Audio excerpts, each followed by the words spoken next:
Just 1 second for the streaming.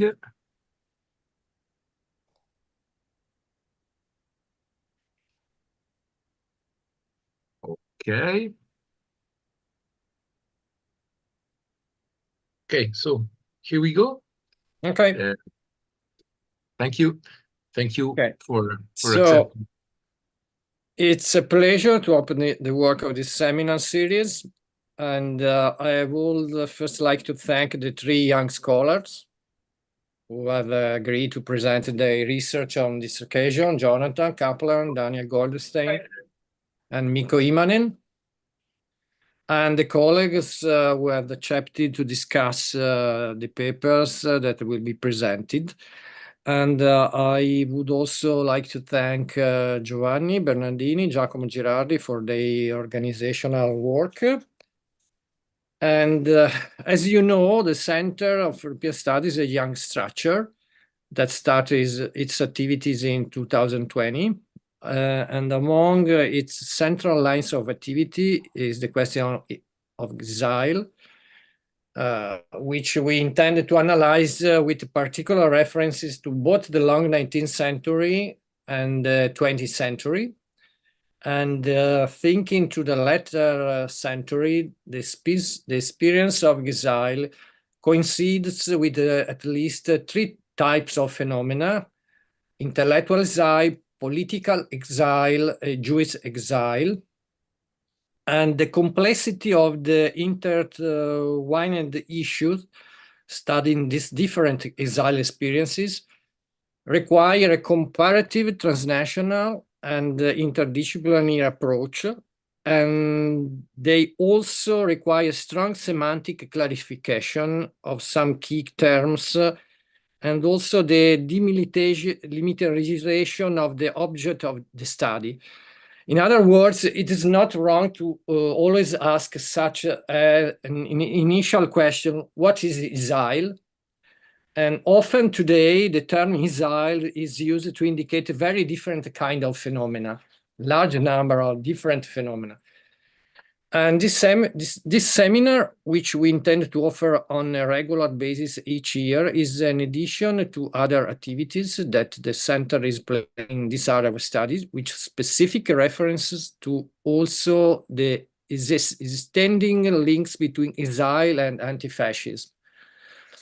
And this first meeting coincided with the launch of a project of national interest funded by the Italian Ministry of University entitled Exile, Transnational Intellectual Network and Knowledge Transfer, the Italian case between 1940 and 1960.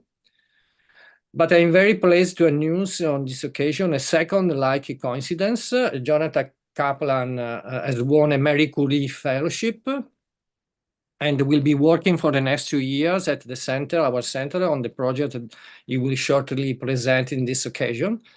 And congratulations, Jonathan. And I ask Giovanni to introduce our guest. We have no audience, so we can speak in a very friendly way. And anyway, if you wanted to begin, Giovanni, thank you. Thank you, Professor Camurri. Yes, this is the first of the 3 seminars, and our two guests, so the public can find the whole program in our website.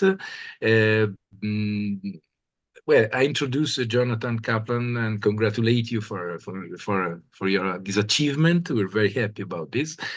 And Jonathan Kaplan completed his undergraduate studies in history and political science at the Hebrew University in Jerusalem. And his doctoral thesis was on coming to terms with the past in the Ministry of Foreign Affairs of the German Democratic Republic at the Freie Universität in Berlin in 2020. And he published a book on this research 2 years ago, in 2022. And he received the scholarship for doctoral students from the Ernst Ludwig Student Network, and he was a junior fellow at the Vienna Wiesenthal Institute for Holocaust Studies. And he was awarded a research fellowship from the Bucerius Institute for Research of Contemporary German History and Society and the Moses Mendelssohn Center for European Jewish Studies in Potsdam. and he will be a Marie Curie Fellow at the Center for European Studies of the University of Verona in a few months. And then, thanks to our two discussants who accepted to have this role. And first, Tullia Catalan. She's a member of the board of Center for European Studies, and she's professor of history at the University of Trieste. She's an expert of Jewish studies in Italy and in Europe on Shoah and migration studies. She has recently published on anti-Slavism, and she's an expert of memory studies in general. She has published a milestone book on the long history of the Jewish community of Trieste between the 18th and the 20th century. Carlo Spagnolo is professor of history at the University of Bari. He's the president of the Italian Historical Association of the German-speaking area.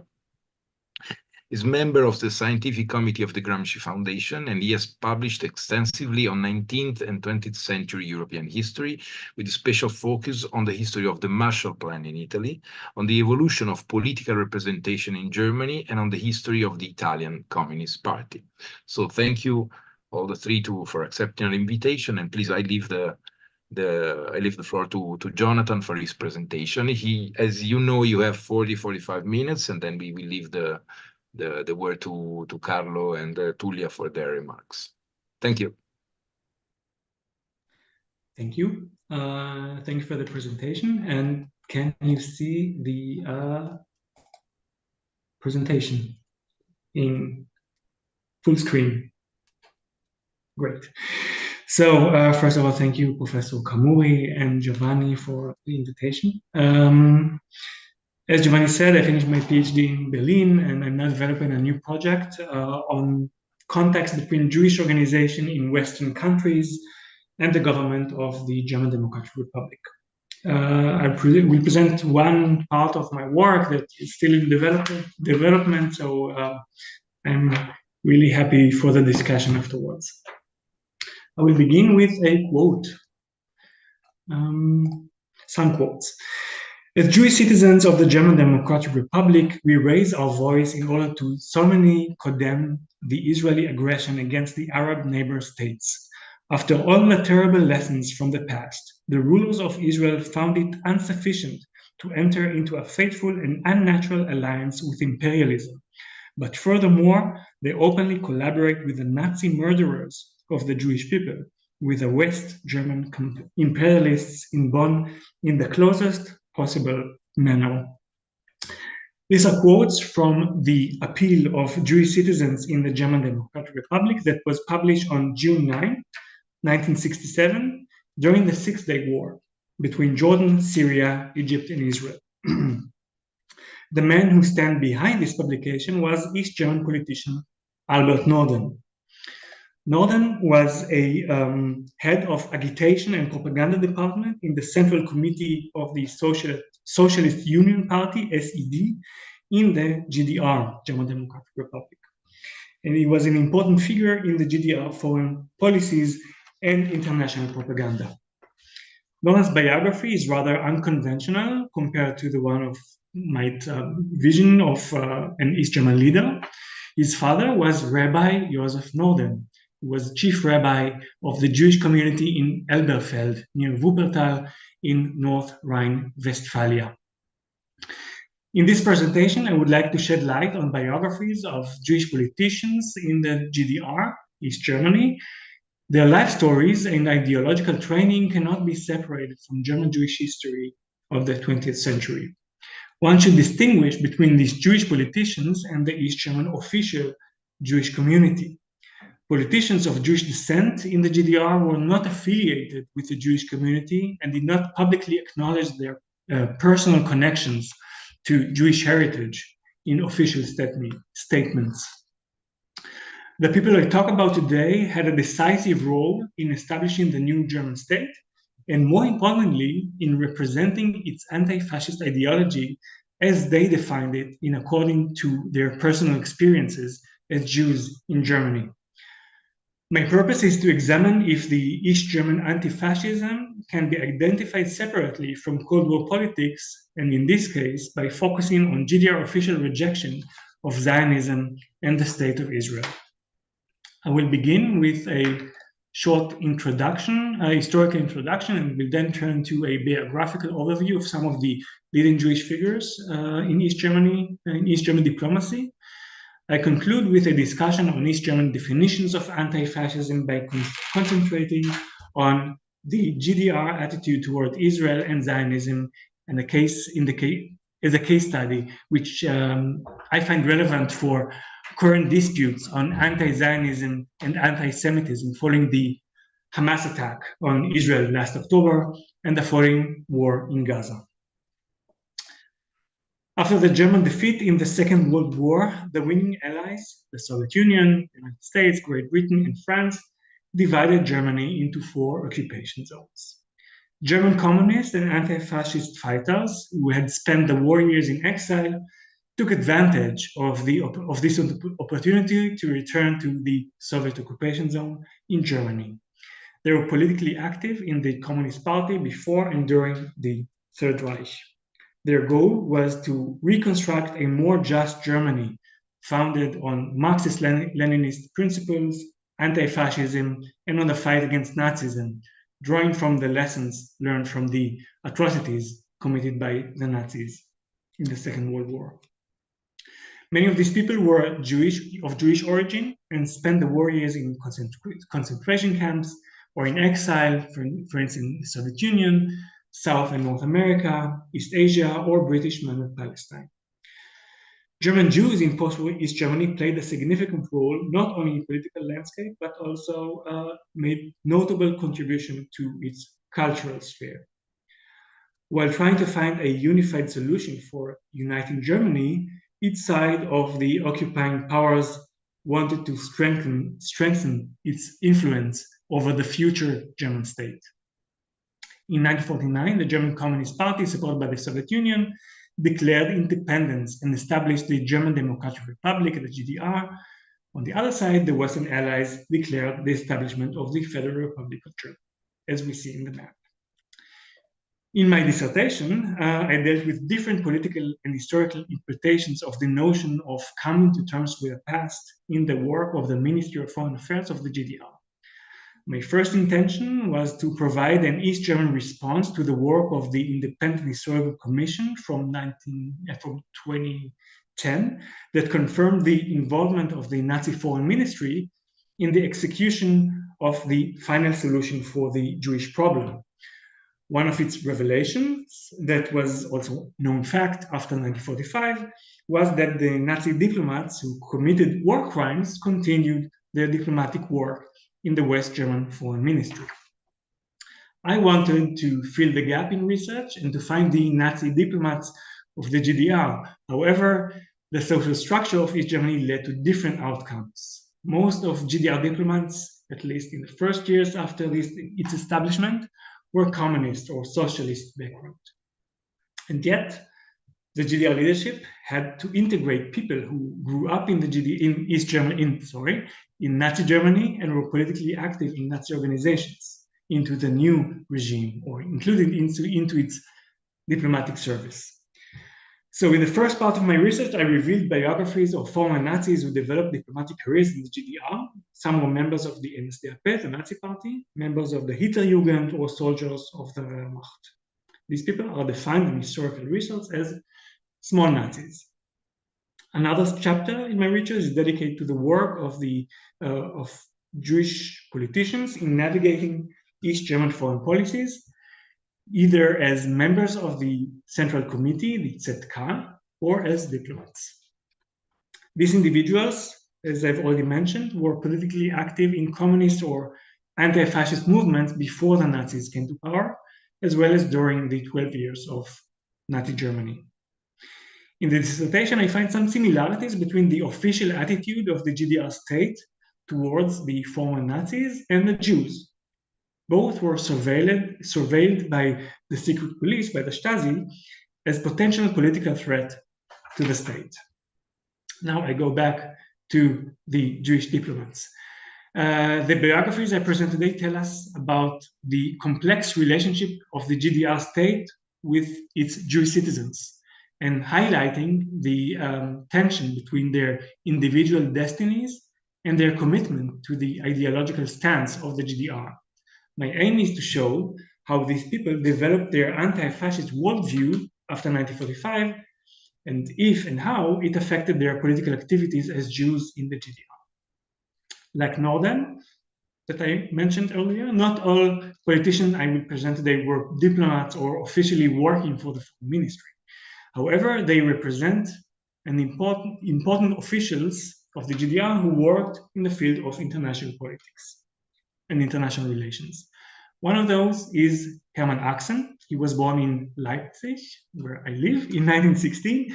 In his youth, he was member of different communist organizations, and the last years of the Second World War he spent in a subcamp of Auschwitz and in Buchenwald. Since 1962, he was head of the International Political Commission at the Politburo of the Central Committee of the SED. And although he was not an official diplomat, he was considered as the architect of GDR diplomacy. He grew up in a non-religious assimilated family. He and his brother were members of the Jewish community in Leipzig, and both left the community and joined the Communist Party. Rudolf, his brother, was arrested by the police in Dresden, and in September 1933 was killed during his interrogations. In a profile about Hermann Axen in the West German newspaper Die Zeit from the 1980s, is described as an important leader of the Communist Party. In other occasions, he's mentioned as the secret foreign minister of the GDR, the strategist of the GDR, the most important advisor of the Secretary General. His memoirs, he was published in 1996 with historian Harald Neubert, that writes about him, and I quote, "It's difficult to imagine today how the liberation from the concentration camp, from the horrors of SS barbarism and war, marked for life with a blue number on his arm, must have affected young Hermann." End quote. In these memoirs, he talks about his experience in Nazi Germany, and he does not define himself as a Holocaust survivor, but rather as a returnee from a concentration camp, or as an anti-fascist, as a tireless fighter for peace, and as an internationalist. These self-definitions are similar to those of other East German politicians that distance themselves from their Jewish roots. Next example is Friedrich Wolf, that shows a contribution of German Jews to memory culture in the GDR. He was the first ambassador of the GDR in Poland. He belonged to the old generation of communists, and already before 1945, he was a known author who wrote successful books like Professor Mamlock and Der Rat der Götter, the Council of the Gods, that were adapted into films in the GDR and belonged to the cultural common terms with the past in East Germany. His son Konrad was a famous film director in the GDR, and his other son, Markus, was head of the Foreign Intelligence Division in the Stasi. Another East German diplomat whose experiences in exile shape his post-war political views is Günther Nobel. He was head of Commerce Delegation of the GDR and head of department in the Ministry of Foreign Affairs. Before 1945, he was politically active in different anti-fascist movements. His father was Rabbi Israel Nobel, who immigrated to Palestine before the war. Nobel and his wife were caught by the Gestapo in 1936. Eventually, they escaped to Shanghai, together with other German Jews. In their memoirs from the 1970s, the two excluded themselves from Jewish Zionists and from the Jewish middle class they met in Shanghai. They explained their decision to immigrate to Shanghai, not to Palestine, like many other Jews did, because, I quote, "As communists, we reject the politics of Zionism, the establishment of a state for the Jews on the cost of the Palestinian people." However, they expressed sympathy towards others who could not go back to Germany and defined Germany as the land where their human dignity was literally trampled underfoot, and many relatives and friends were murdered. He began his career as an economic political advisor for the SED. He was forced to step down from his political positions due to political reasons. officially because he had relatives in non-socialist states. The real reason for his resignation, he did not mention in his CV, the widespread dismissal of Jewish officials from their political roles in the GDR in the 50s. Only in 1957, he was able to resume his political activities. According to various documents I found in the Stasi archive, the investigation into his background began only in the 1950s, shortly after his return to Germany. Like almost every investigation of the Stasi, its agent collected information about his political and personal experiences, including the time in exile. His Jewish roots are also mentioned. In one instance, he's referred as a half a Jew, and in another as a full Jew.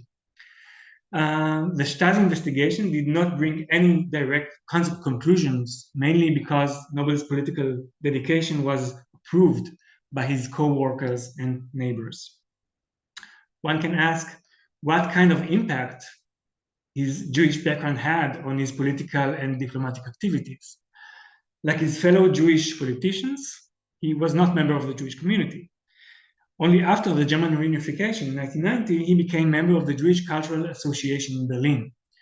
In a Jewish journal, his life story is portrayed and explains that, like others of his generation who were raised in religious environment, he chose to reject Jewish tradition.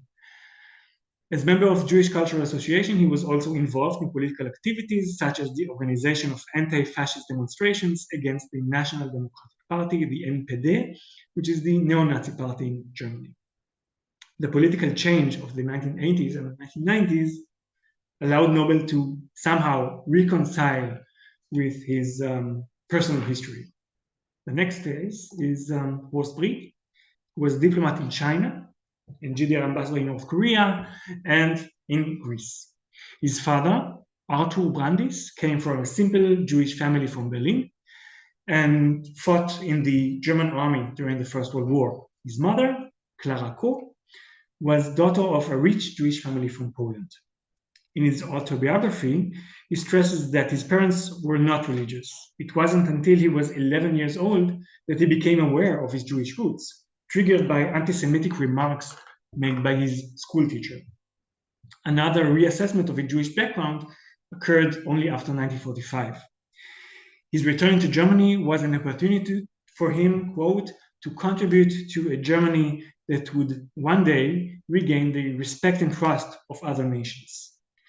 Like in other cases, Brie also differentiated between religious and cultural heritage and his political work in the GDR. The next story, short story, is Kurt Stillman's. His experiences in exiles are similar to those of other individuals I discussed here. However, he developed distinctive insights on East German processing of the Nazi past. In 1960, he became an international expert in the Ministry of Commerce, and later he was Secretary General in the GDR Commission to UNESCO, as well as delegate in India, Yugoslavia, and Finland. About his story, we learned from his brother, Günther Stillman, who was also an important official in the GDR. In his autobiography, Günther writes about his brother and about their shared memories from Berlin and the time in exile in Palestine. He describes Kurt as a committed communist and pacifist. Günther, who was also active in Zionist circles in Berlin, successfully obtained certificates for him and for his brother to immigrate to Palestine and basically save their lives. Kurt in Palestine lived in a kibbutz and later moved to a youth settlement near Jerusalem. In Palestine, his political views shifted dramatically. Günther, his brother, quotes his brother saying, "In any other country, I would be a communist, but not here." It was only until the 1950s that he realized it doesn't fit to the political circumstances in Israel, and maybe he missed his homeland and moved back to Germany, East Germany, of course. My research has shown that beginning in 1953, shortly after his return to Germany, he worked for the Stasi. Back then, he was affiliated to a German commerce company, and he was recruited as a secret informant. His Jewish background was one main reason for his recruitment, because many of his colleagues were also Jewish, and it was very valuable for the Stasi to get information from them. The Stasi collected personal information about Stillman, including his professional experience, reputation, political activities, and his family. According to the Stasi, his family situation could also be could have strong influence about his activities and political commitment. Yeah, and could be some kind of danger for his political activities. We skip few years forward, we jump a few years forward to the end of the 1980s, when the GDR political approach toward the Jewish community, German Jewish history, and the cultural memory of the Holocaust, and towards Israel had changed radically. The GDR has initiated the reconstruction of synagogues and conducted public discussions on German responsibility for the Holocaust.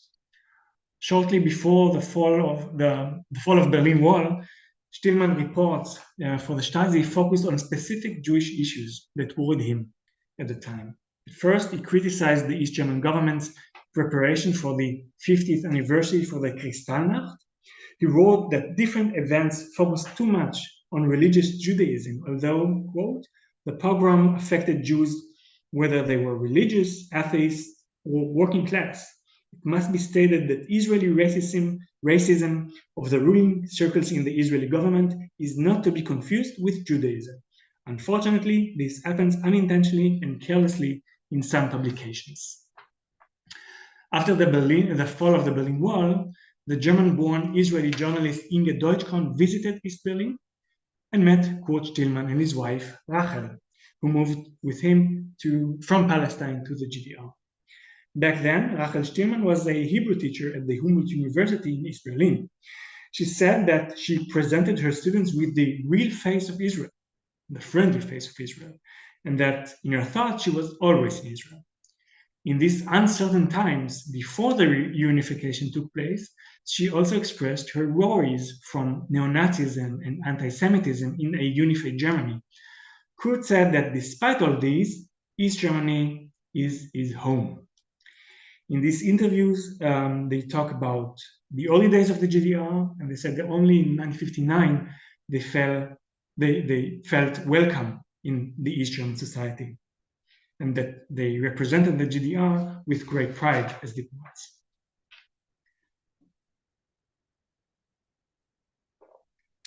Historian Jeffrey Herf discusses the tensions between German communism before and after 1945 and the relations between communism and Jews.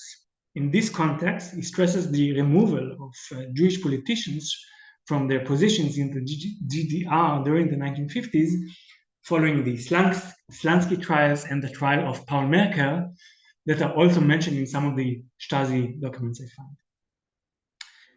Merker was an East German communist who supported with negotiations with Israel and Zionism. He was for the reparation for Holocaust survivors in Israel. According to Herf, the traditional communism and anti-fascism embodied the complexities between communism and Judaism. He distinguished between the minority of the German communist activists who saw Jews as an integral part of the class struggle, and later victim of the Holocaust or the victim of fascism, and between the future leadership of the SED of East Germany that ignored Jewish victims of the Holocaust. Herf suggests that the GDR marginalized the catastrophe of the Holocaust and finds the roots of this marginalization in old communist traditions. In short, he sees the GDR anti-fascism as a version of socialism as anti-Semitic, especially when regarding its politics towards Israel, and that even though many Jews, as we see, took part in political activities and were high-ranking political positions in the GDR, more than in the Federal Republic in the West.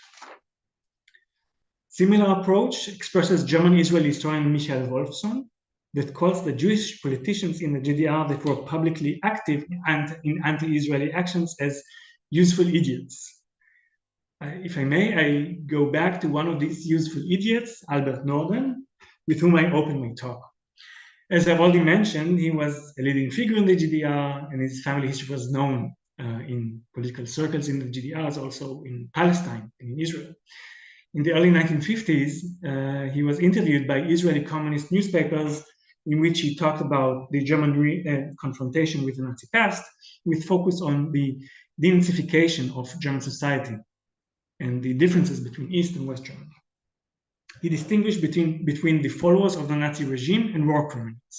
And I quote, "Every German was a Nazi functionary, but not a war criminal, was given the opportunity to participate in social rehabilitation." Norden stressed that in the GDR, the high-ranking political positions were only occupied by anti-fascists who were committed to democratic values.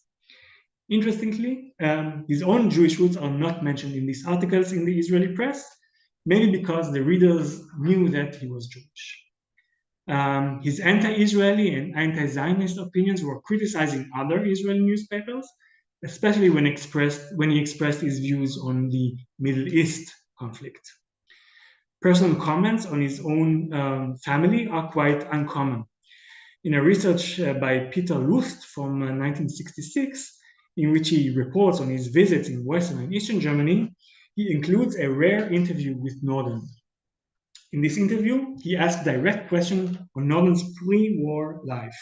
If he feels affinity towards Jewish religion at all, and what does he think about Israel? This might be the only occasion when Norden openly acknowledges this and said, "Yes, I am of Jewish origin." He also talks about his father, Rabbi Joseph Norden, and he says, "Often I forget this fact because in our state, a person's ethnicity had lost any significance. I am a citizen of this state, and that is all I desire. I'm not religious, and I have no particular interest in the Jewish religions, but I feel familiar with all people of Jewish origin, not because it's part of my biography, but because I like people." About Israel, he repeats some of the stereotypes one could hear from other socialist and GDR politicians, that Israel is an imperialist force and controlled by the US. He adds that he doesn't like the state of Israel, but he does like its citizens. The East German stance towards Israel changed throughout the years, despite the fact that the GDR rejected the national responsibility for the crimes of National Socialism and blamed the Federal Republic for fostering Nazism and fascism. The GDR of the first years after 1945 has shown a quite tolerant attitude towards Israel, especially when talking about the fight against Nazi criminals. The Middle East conflict was the obstacle that prevented a fruitful relationship between the two states. The GDR government, ministers, and its official international policies, which were dictated by Moscow, partially, criticized Israeli aggression and criticized Israeli occupation in the West Bank and Gaza following the Six-Day War. This war was the changing point in the non-existing relationship between the GDR and Israel. Here are some headlines from East German newspapers from the Six-Day War. Israel began its aggression against Arab countries, sanctions against the aggressor, and so on. This tone was intensified after the Yom Kippur War in 1973. It is quite unfortunate to read these headlines from October 7, 1973, one day after Egypt, Lebanon, and Syria opened a surprise attack against Israel. In some translations, Israeli heavy attacks on Egypt, Syria, and Lebanon, substantial losses for the Israeli aggressor, protest against Tel Aviv's violence. The UN resolution from year 1975 that declared Zionism as a form of racism and the GDR work behind the scenes shed light on its politics towards Israel. It has also opened political discussions among different East German ministries and organizations. A booklet from 1975 titled Zionism as a Tool of Imperialism discusses some questions about the role of and meaning of Zionism, and it includes, quote, excerpts from essays published in the Soviet press by Soviet authors on Zionism. They expose Zionism as an ideology hostile to the interests of the nations including the true interest of the Israeli people as one of the main instruments of imperialist world. It was published by the propaganda office of the SED in the city of Borna. Among others, one can find interesting argumentation on Zionism, such as, and I'm sorry for the problematic quotes, Zionism is the theory and practices of aggression against Arab states, or Zionists have done much to disguise their anti-democratic actions, or Zionists don't receive anti-Semitism as something bad. For them, it is a blessing, which the spiritual father of Zionism, Herzl, wrote about. The last one, the racist ideas of Zionism and the race theory of the Nazis are to find in Israel, for example, in the law, who is a Jew, that defines who can become an Israeli citizen. Earlier, in October 1973, in a report of the first department of the Ministry of Church Questions, with the title Information about Problems of Inclusion of Zionism and Jewish Movements in the Imperial Politics, we find some comments on which role Zionism had in the system of imperialist global strategy. The report has some practical measures for the work of the GDR with its Jewish communities. And I quote, "The board of the Association of Jewish Communities in the GDR has repeatedly stated over the past few years that it is fully committed to supporting socialist development with all its might." And it concludes with a call to address fundamental issues surrounding Israeli imperialistic politics, and the boards of the communities recognize that for them, strengthening the GDR also entails condemning the imperialistic politics of Israel and Zionism. The Jewish community of the GDR tried to find a way to oppose or to contradict the anti-Israeli and anti-Zionist argumentations of their government in order to convince that Zionism and Israel are not the devil. Peter Kirchner, head of the Jewish community in Berlin, wrote in November 1975 to the Minister of Church Issues, Hans Zeigelwasser, quote, "In the debates, phrase combinations are used such as all Jews are Zionists, Zionism is fascism, Zionism is anti-Semitism, and so on and so on." Kirchner states that due to lack of the clear definitions, there is a danger in misunderstanding what Zionism is. Here, he offers a historical background on Zionism and anti-Semitism. To people that's supposed to know what it is, because communists and Jews were both victims of the same persecution. Kirchner employs fairly factual historical argumentation for rejecting Zionism from a Jewish perspective. The main argument is Jews are not a nation,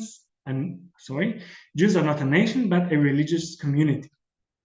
There was no shortage of admonishing voices pointing out that Palestine was an Arab land and that serious conflicts could arise from the increase in the Jewish population segment. He also notes the different political streams inside the Zionist movement, and mentions that also inside Israel there were voices that condemned the occupation or the results of the Six-Day Wars. Furthermore, he explained that the term anti-Zionism and warns of the dangers that it could be and in fostering anti-Semitism. Quote, "The emphasis that the Jewish bourgeoisie is particularly reactionary is dangerous insofar as the highlighting of the Jewish aspect strongly resembles a demonization that was previously abused as Jewish finance." He concludes in stating that the condemnation of bourgeoisie ideologies from a Marxist perspective is understandable and necessary for a comprehensive understanding of history. Same applies for Zionism. So, in conclusion, he separates between Zionism and Judaism. And this is the conclusion of my talk. The stories of the Jewish individuals I presented today show a complex and contradictory attitude of people who had to balance between their ideological beliefs and their day-to-day politics. They tell us a twofold story, one of the communist anti-fascist exiles and the other of the German Jewish exiles, who in many terms can be considered as Holocaust survivors. The Jewish politicians developed an anti-fascist version of Jewish life in the GDR, separate from the religious community. They express an ideological, historical, and personal conflict between Jewish identity and loyalty to the anti-fascist ideological settings in the GDR. As anti-fascists, they had a moral function in the development of a Jewish life in post-war Germany. I find their official rejection of Zionism an inherent part of their anti-fascist and socialist worldviews. Some of these people had relatives in Israel, and they understood quite good the political climate in Israel and the Middle East. The solution for peace in the Middle East did not mean the end of Jewish existence in Israel, but gave an option for coexistence between Palestinians and Jews in one state. Their biographies embody tensions that existed in communist and left circles in Israel itself, as well as in other communities abroad, about the role of Jewish state and about the role of Zionism after 1948.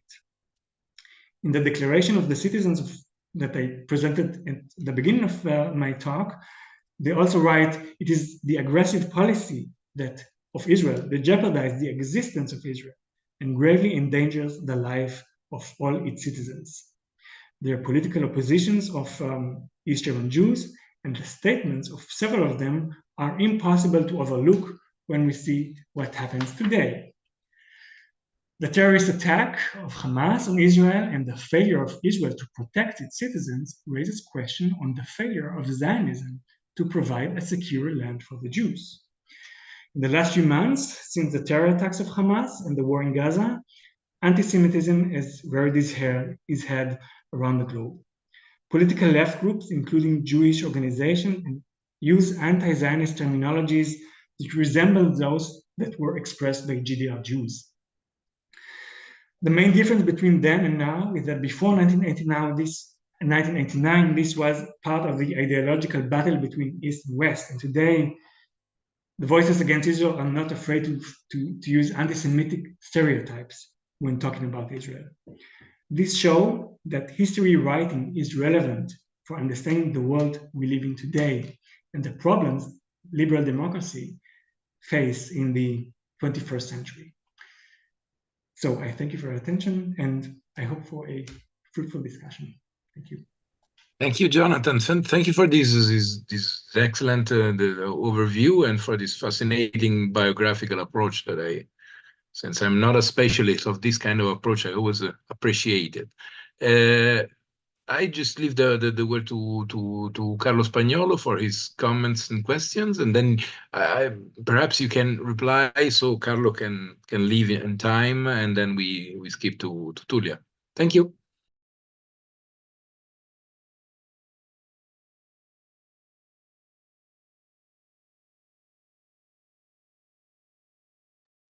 Okay.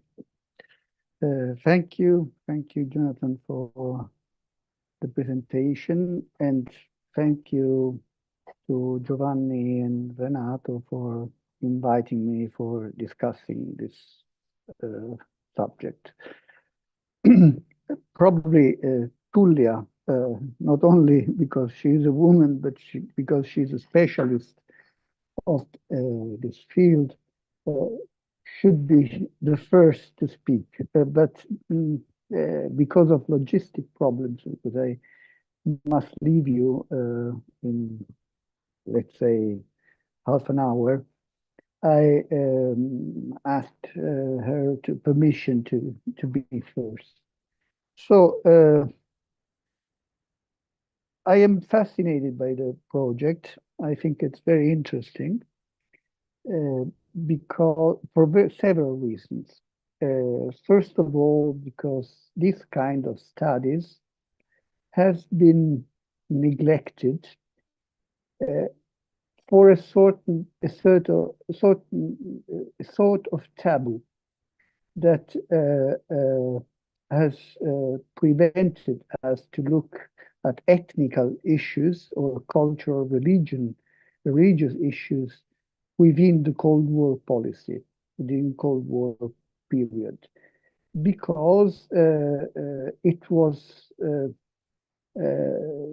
a danger for certain aspects, and it can be a danger to emphasize too much ethnical issues and remove, so to say, other ones. And because I think the problem was, at least until the 90s, that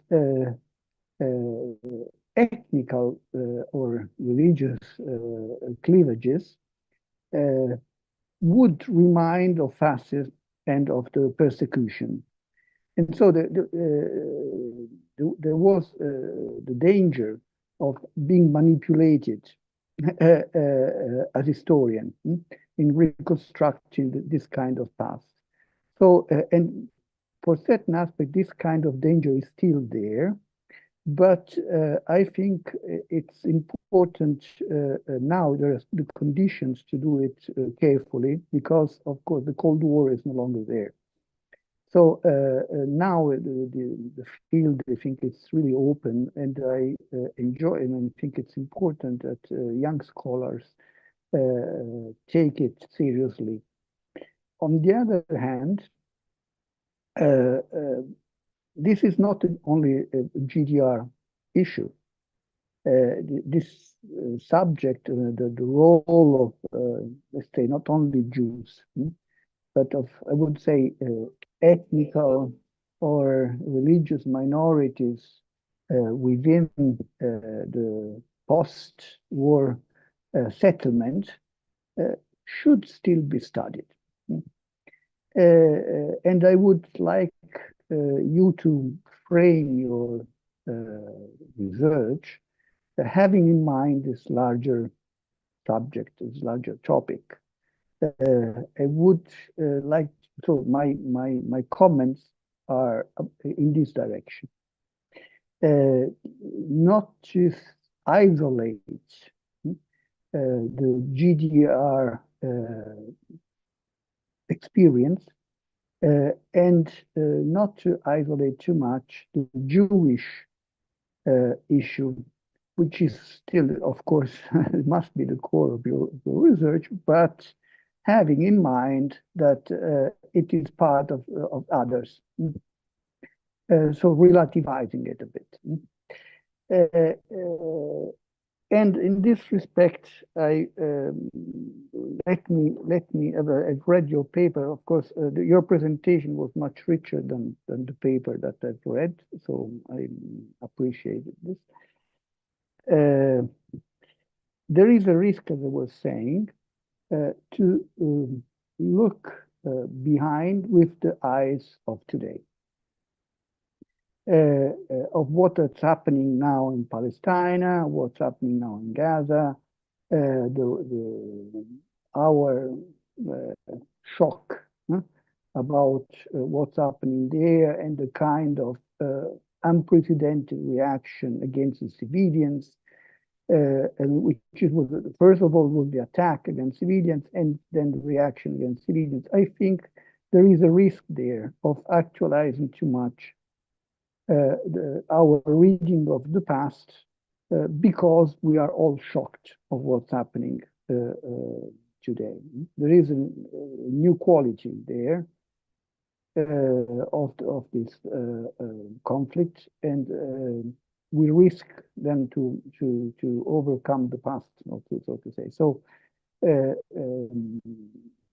what I would recommend is to frame the issue within the Cold War, in order to separate a bit, to take a bit of distance.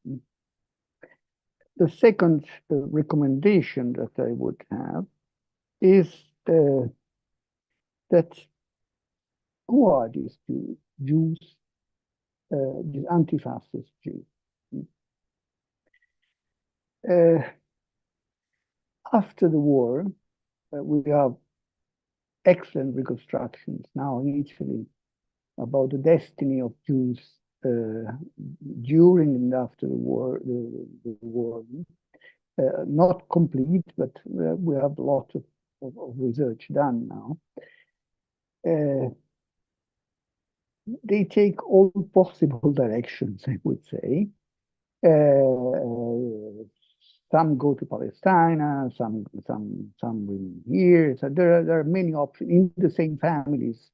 There are brothers who choose go to Palestine, others remain here, some become communists, others refuse it. So there are classical splits within families, which are perhaps interesting to consider. But apart from that, of course, many Jews turn left, let's say, generally, define themselves more or less anti-fascist or break with the past generation, or in particular with some of their parents. Initially, it's very interesting because part of the bourgeoisie, of the Jewish bourgeoisie, who was integrated within the Italian nation, had initially supported or, let's say, accepted fascism. So didn't object to that. In part, even accepted it or even financed it for a while. So the sons and daughters of that of those groups break with that past, and I think this is a European issue. It's the same I know about in Hungary. The same I know about countries where Jews were persecuted during the war. So I'm not surprised that German Jews, after what happened, when they came back, choose, some of them or many of them choose the communist Soviet zone. They predicated, because it was at the beginning, at least, it was open to socialist solution, a true socialist solution. It was not that clear until 48, I would say, until 47, 48, that the German Eastern zone would become so controlled by the Soviets. And the problem that I would recommend you to consider is the special status of the German Democratic Republic, which was, so to say, unwished child of the Soviet Union on the one side, and a undefined country which could not claim a German national status. So when they turned to that situation after 48, the German Jews didn't have the possibility of being defined fully German national. The problem was the definition of what is German within the German Democratic Republic, even bigger than in the Western part. And in this sense, I think that the Jewish communists in particular, the Jewish or socialists, or those who accepted the SED and believed at the beginning in a unified party, the Socialist Einheitspartei Deutschland, Sozialistische Einheitspartei Deutschland, SED was not a communist party. It was a unified party of socialists and communists at the beginning, and even some of the socialist Western member of the party went to the GDR at the beginning in the hope of pushing the whole of Germany to the left. When they were cut on the eastern side, things turned badly. Even for those who believe in socialism, who had to make choices, hard choices.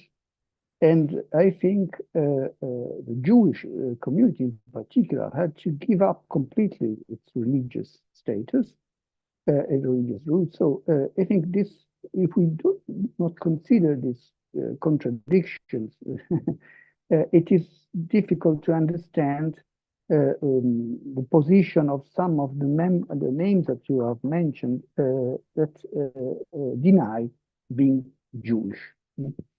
It's part of this framework. Of course, the problem became bigger and bigger as Ulbricht defined quite tightly the line of the party, of the SED, and as a Soviet party, a Sovietophile party. And the problem became bigger after for the Jewish identity after '56, when the Stalinist tradition was criticized, and the status of the GDR became more autonomous. So I mean, I don't want to get in, but it was a problem that the GDR was for a long time a tool of Stalin for the foreign policy, which was not recognized by the Soviet Union.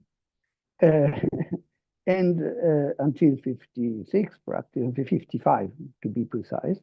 So after the death of Stalin, and it is the new leadership which recognized the status of the DDR, and it was not recognized by the Western states until '73. So I think you should periodize a bit this this issue, because I think it influences also the relationship to Israel. Because the German Democratic Republic could not have a foreign policy until '73 about. So I close it here because it becomes late, and I think I've talked enough. So thank you. Sorry, thank you, Carlo, for your questions and remarks. I'm sure Jonathan would like to reply now. So you are free to go if you have to leave. Please, Jonathan. Yeah, thank you for your comments. It's really they're really important. Of course, I couldn't get into the details of the SED, and the it's a union of many parties. Of course, that is. I couldn't get into these details here in this presentation.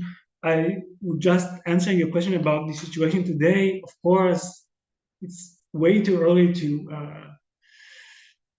compare. It's also a bad word for this. Compare what happened then and what happens now. But I do find already in this stage quite fascinating similarities between the argumentations of the GDR against Israel, what's here today. So it's you cannot ignore it, but I might develop it a bit better as the time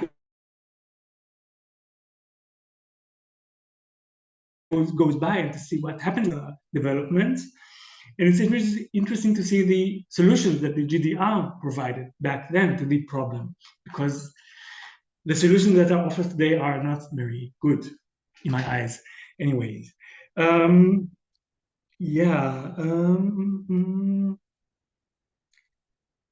would have to think about how to put the research in a wider context of other minorities. The idea behind my future project is to analyze or to have a look at the contacts that were established between Jewish/anti-fascist organizations in non-socialist states, the US, UK, and Israel, with the GDR government, starting in the 1950s through the 1970s and the 80s, because we have as you said that there was no foreign policy, no GDR foreign policy until 1973. I don't know, I'm not sure about that.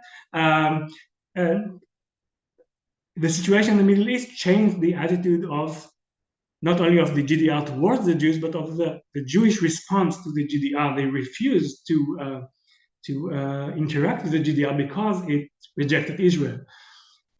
And having said that, there are some really interesting correspondence between peace organization in Israel from the 1970s with the GDR and in the 80s, of course. So yeah, as you can understand, this is only I only began this project and still have a lot to do, and I hope to rediscover some interesting archival material that will help me to develop this idea. Yeah. Okay, just to one small note, footnote. I was not saying that the GDR did not have a foreign policy. I'm just saying that they were not allowed to have a foreign policy, an own foreign policy about Israel. That's the problem. I mean, they could not depart from what the Soviet policy. So after 73 only, they can try to shape something own, but of course, always being with the Soviet Union, but anyway, with some margin of own autonomy. So, which is a bit different. I mean, I was speaking of Israel only. Okay, so now I understand better your comment, and I just can add that, of course, the official international politics of the GDR against Israel was dictated by the Soviet Union. That's right. On the other hand, when you look at the documents of the foreign ministry or other institutions, other ministries, you see a more complex approach towards Israel, which was not, they were not able to express it in their diplomacy. So this is why I find this story so fascinating, that you have these two levels of official diplomacy and, yeah, internal. So if I may add a word, this is part of our general trend of rewriting the history of foreign policy of not only the GDR but all the Eastern countries. For a long time we had the historiographical point of view was that their foreign policy was strictly the same as the Soviet Union. Now we know that it's not always the case. Maybe they were forced to do the same, but their thinking was sometimes different, and this is the case for the GDR as for other countries. Okay, thank you very much. Thank you, Carlo. Now I leave the floor to Tullia for her questions and comments. Thank you. Thanks to everyone, and first of all, really thanks to Jonathan for this really great speech. And I think you are just carrying on a very, very interesting research. And I totally agree with Spagnolo in saying that it was an unknown part of the JDR history. And so and also for the Jewish history, I think it's a good step on. Of course, your speech was more deep into some concepts, and so I follow it. And first of all, of course, my perspective is that one from the Jewish history perspective. And I have some questions for you. Sorry, it's my dog. I have some questions for you. First of all, when you are defining the group of these Jews, anti-fascist Jews, their role from a political point of view, I would like to know, for instance, how many they are. and if there are maybe some women among them. Knowing very well a role that the Jewish women had before, also in Germany, for instance, in all, before Nazi, of course, or in all Jewish emancipatory movements and so on. Then I think that another important question is that one of generation. And how is their relation with the previous generation, with their fathers, for instance? Because here I saw, so I think that also including, I'm sure you are, in your research, you will go deeper, you are going deeper into the question of family history of all these people. Because I think also family history is important, especially if we take this part of their life into account in an exile perspective. Many of them, not everyone, we have different histories we have seen also from your presentation, but some of them went on exile and also in different countries. And I think this is interesting, and maybe it could be interesting to know where. You told before that they were in South America, that they went in Soviet Union, but I think it's, or in Europe maybe, but I think it's completely different to spend in exile in Soviet Union and exile in South America. So how did the exile period influence their political views, and also I think their relation with Judaism? Because we know that during the period, in exile period, often Jews stay with other Jews, not always, but often, because these are the first networks they have to support them when they are compelled to escape. And so I think that this part of their lives has to be analyzed very well to understand, also because they decided to go back to Germany. Of course, it was not more Nazi Germany, but people were always that people, you know, people that were Nazis before, that were anti-Semitic people. And so it's a big decision, I think. It's a very, very strong decision. And second or third also, the role of, so if we take into account the role of exile and the experiences, the political experiences as anti-fascist during the exiles, we have to think also about how many of them, okay, you remember before, now I have my notes, one of them has been was deported to Auschwitz.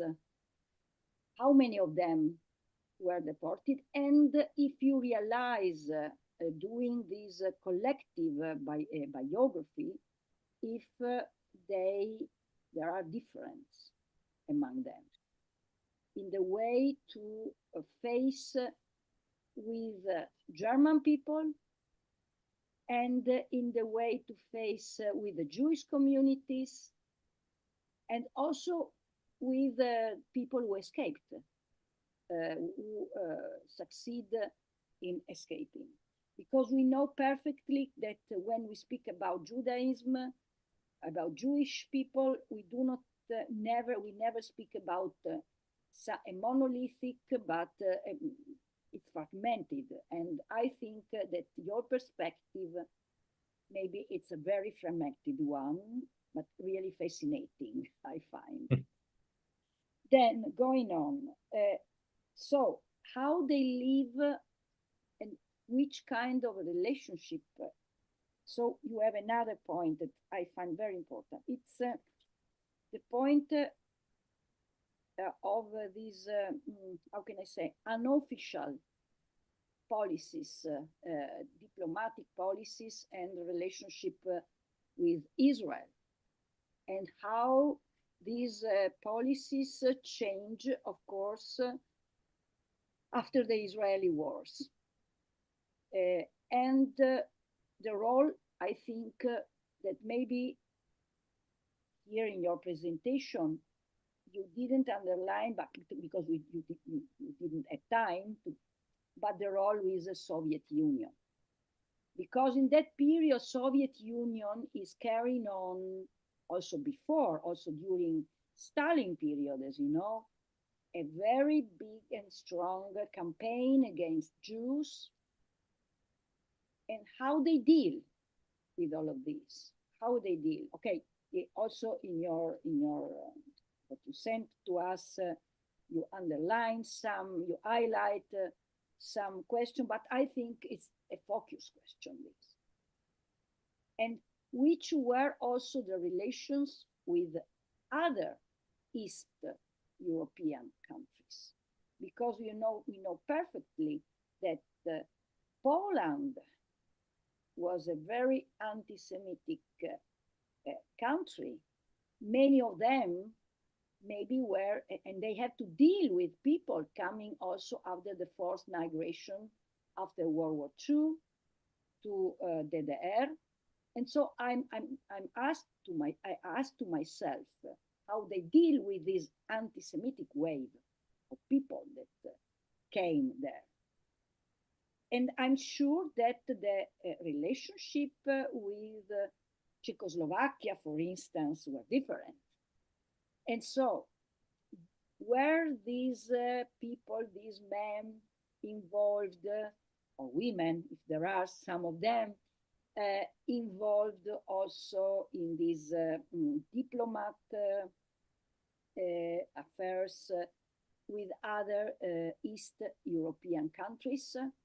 I'm thinking also to Yugoslavia, for instance, that had a lot of relationships with DDR also. We know. So I'm really interested in these questions. Sorry. Then just to go on. Okay. Then we have another question that it's connected to also to the relationship with the West Germany that you are studying. And this I find really, really important, because that is the core question with dealing with the past, especially after the fall of the wall. And when all these people has to deal with a new society, with a new baggage of experience, and what they do, how they react.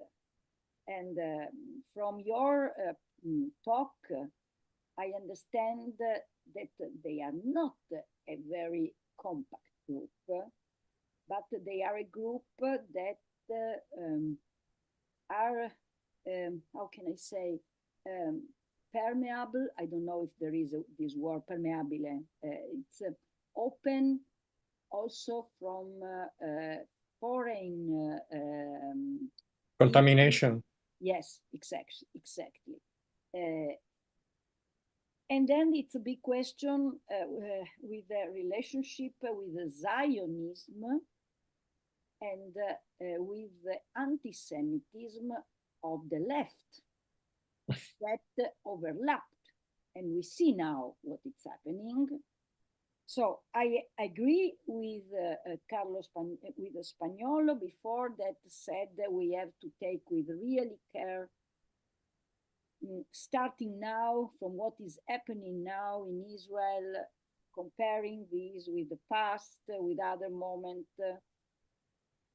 There are some I think, some events and some kind, I think, also of anti-Semitism, stereotypes that are re-emerging.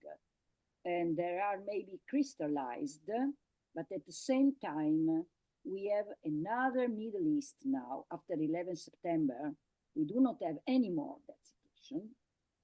And we have to deal also with another way of Europe and also United States in dealing with that area of the world. So I think that international policies, international balances to be taken into account. But surely this big wave of anti-Semitism we are living now in all Europe, and not only in Europe, we have also to think that maybe we didn't study profoundly that part that you are studying now, the anti-Zionism question, that's connected with the criticism to the imperialism, to the bourgeoisie, and so on. And so I think that, you know, also in Italy, we had politicians, I'm thinking now to Enzo Sereni, to Umberto Terracini, Communist Party. But if we go deeper into their writings, into their private sphere, so I think it's a public sphere of these politicians, and then we have the private sphere. And I found for them the private sphere very, very fruitful to go deeper into this question. And this is all these accompanies us to the big question of the Jewish identity, the Jewish roots, and what does it mean to be a Jew, an anti-fascist Jew, in that period, in that context, with the Soviet Union from one side, but from the other side, the Shoah.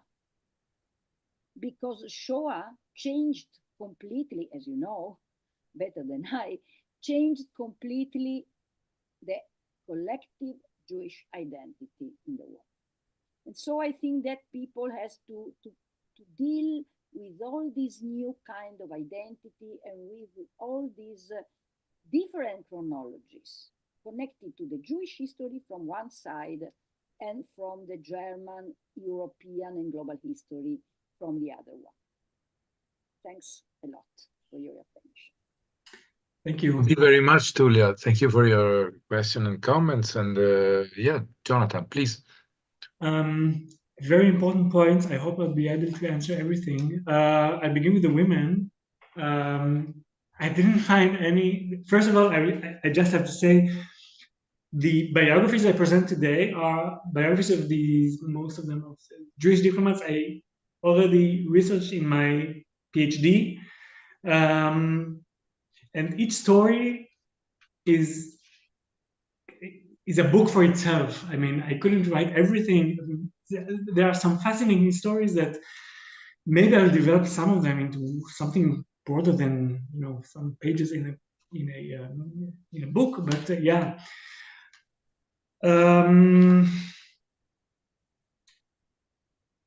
I go back to the women. I didn't find any women diplomats, unfortunately. I mean, the wife of Stillman, Rachel Stillman, they present themselves as a couple of diplomats. So she was with him, so she was also taking part of these diplomatic activities. Yeah, and the exile experiences that you talked about, that maybe the experience in Shanghai is not the same as in Palestine, of course, but still, the background before 45 was, I think it was more important than the experiences in the exile, but it's also, it's really different in every case. I don't think you can make a whole picture out of it. I need to think about it. Of course, the generational question is very important. It comes up also in my dissertation. Wolf, he was born in 1888, so he died already in the 50s.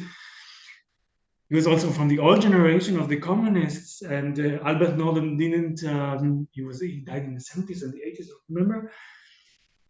So we don't have the his experience from after the German reunification. So yeah, of course, this is also an important part in my dissertation, the generational question.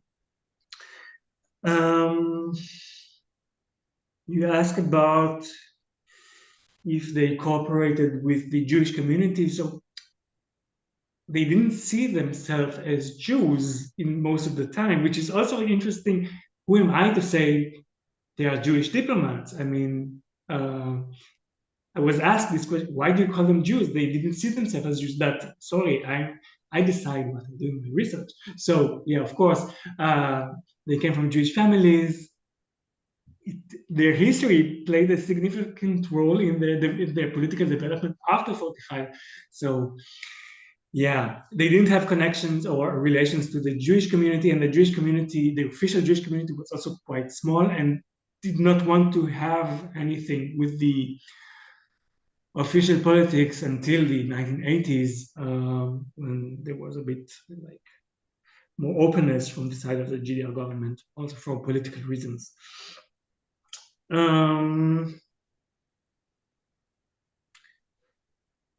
Yeah, unofficial policies with Israel. Yeah, there was always relations to Israeli government, Israeli diplomats, Israeli citizens from the side of the GDR government. Unofficially, they invited scientists from Israel to take part in conferences in the GDR. This is why I find it so fascinating, this tension, contradiction between denying Israel, rejecting Israel, and still the need to be in touch with Jews, with Israel, with these kind of people. I think I mentioned it in the paper I sent you, that there was kind of network between Jewish communities in the East and in the GDR. Of course, many, not ambassadors, but many people that were in the GDR politics who came from Jewish families were the people that the GDR government sent to talk with Jews in the East, in the West, in Israel. So I saw some documents from the Israeli Foreign Ministry that Israeli diplomats say, I was in this conference in Poland, and some East German approached me, and he told me, yeah, I'm Jewish also. I'm also Jewish, so we can discuss about the relations. So yeah, it's funny on the one side. On the other side, the Israelis were also suspicious, because I don't know if he's really Jewish. And second, I should be in touch with him because my government doesn't allow it, and it might be dangerous because he's connected to the Soviets. Yeah, so yeah, there was kind of a network with East European Jewish communities, and what I want to do in my next research is to find these networks with not West European, also West European, Western Jewish communities in the UK, in Israel. Israel is also not in the West, but it was kind of Western country, and in the United States. Yeah, we already talked about the Jewish identity. It's also a question: what is Jewish identity?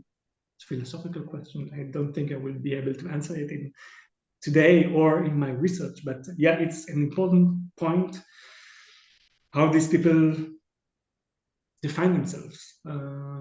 You see it mostly after the German reunification, that they had the opportunity to do it because they were unable or didn't feel secure to do it before that. Yeah. We can, of course, we can discuss further if you want in another occasion. But yeah. I think Jewish identity is something is going well beyond our seminar. Yeah, please, Renato, want to make any questions? Thank you, Tullia, and to Carlo for the comments. I have 4 or 5 questions for you, Jonathan. First is a comment. I agree with Tullia and Carlo regarding the fact that it's not important in this kind of research to open a comparison with the situation of the last period, last 1 year, and obviously the situation of the last month happened in Israel, etc. So I think that is another kind of it's a totally different kind of research. So it's not necessary. The second is a comment regarding the biography. So in this sense, the biography has a pivotal role inside this project.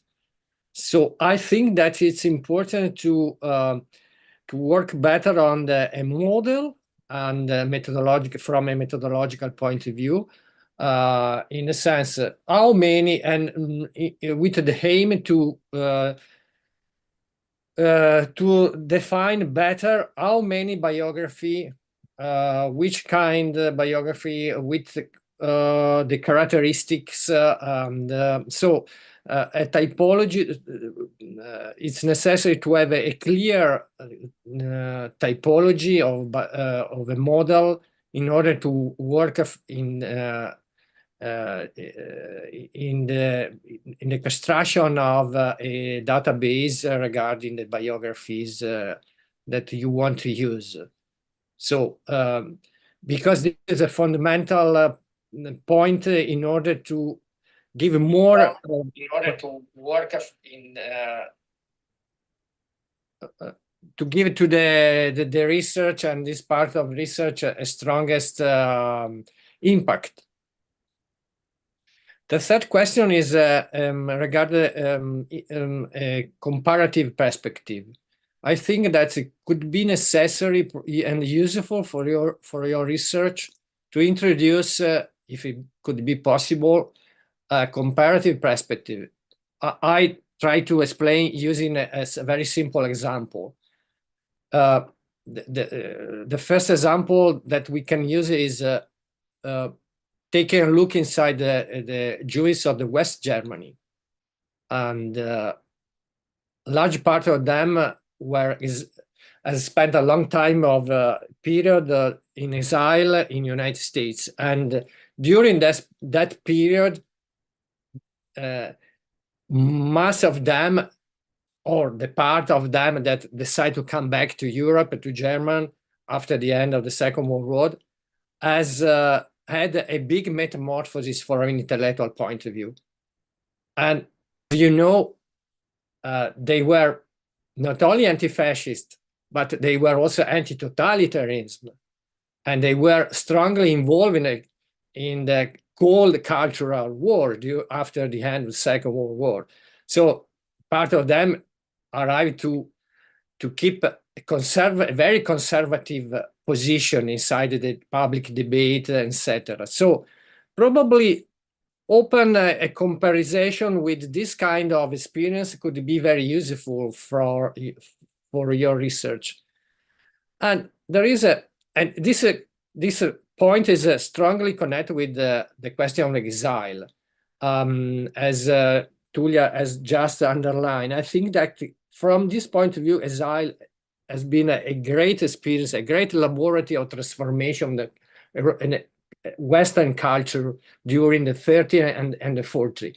So it's impossible that it's necessary to know better how was the experience of exile of this group of men and women that you are going to focus your attention. Because I don't know exactly the history of this group, obviously, but in the meantime, I think that could be impossible that exile didn't have any kind of produce any kind of transformation on their intellectual biography and on their political biographies. It seems very strange from this point of view, because exile has been, for this generation of men and women, a great opportunity to transform the intellectual perspective, and the cultural background. So from this point of view, I think that you will have to work better on this step. And the last one regard the category of anti-fascism. What we are thinking about when we speak when we use this category after 1945? It's not immediately clear. So it's important to specify better, because if I think Italy, in the Italian context, for example, and if I think to the Italian exile coming back from US or South of America after the end of the Second World War, I can think that for quite all of them, anti-fascism was the castration of democracy. In a few words, obviously. And for this group that we are studying, is it the same? And what is the meaning of anti-fascism for them? So, thank you.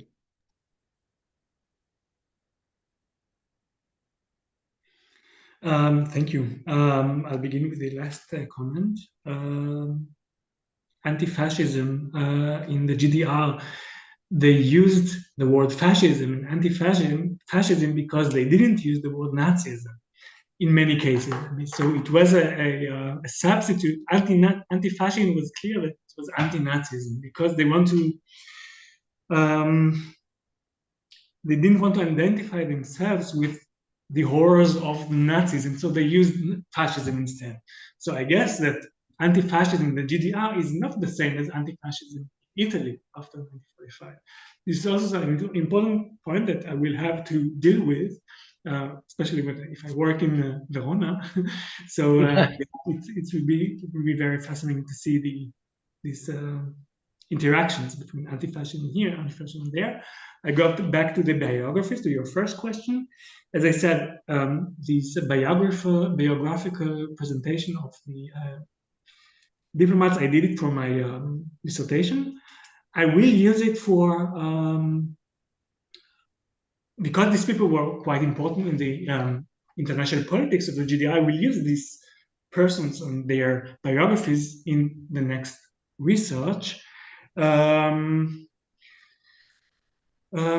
So how many biographies? I think I had some like 10 biographies in the dissertation. I guess there were more, but I needed to limit it myself, and I picked quickly the most interesting one, the most important people that I could find. You talked about the comparative perspective, of course, Eastern, Western Germany perspective. West Germany, a few years ago, there is a new research about the contacts between West Germany and Jewish organizations in the United States. And it's interesting to see that both East Germany and West Germany saw Jews as influential people that can change the attitude of other countries toward Germany. So this will also be part of my next research. On this level of comparison. After the 1950s, of course, after the war, many Jews came back to Germany, to East Germany, this communist generation. After the 1950s, after the political cleansing, so to say, of the Stalinist wave, they left East Germany to the West. So the people who stayed in East Germany were either the really hardliners, like Norden, who was 100% communist, and the old Jewish community who couldn't leave. They didn't want to leave. They thought it was important to keep this community there. There were hundreds of thousands of people who were part of this community, and of course there were also relations between the West Berlin community in West Berlin, the community in East Berlin, because they didn't have a rabbi, so they sent the rabbi from there. So it was also a story for itself. And when I will discuss in my research about the connection with the relations with Jewish organizations in the West, the Jews in the United States and the Jews in United Kingdom and the Jews in some generations in Israel were also exiles. So they also left Europe to the United States, to the UK. So they were in similar level. So they could look at the same questions from different perspectives. So yeah, the experience of exile will be central, I guess, in this examination of relationships. Okay, thank you very much. So we were not so many, but we had an excellent seminar today, which is a very good introduction to our cooperation in Verona, Jonathan. And I just thank you all for taking part in this seminar. And yeah, have a good evening and bye-bye. Thank you. Bye-bye, Bye-bye. and thanks to everyone. Thank you. Thank you. Thank Bye. you.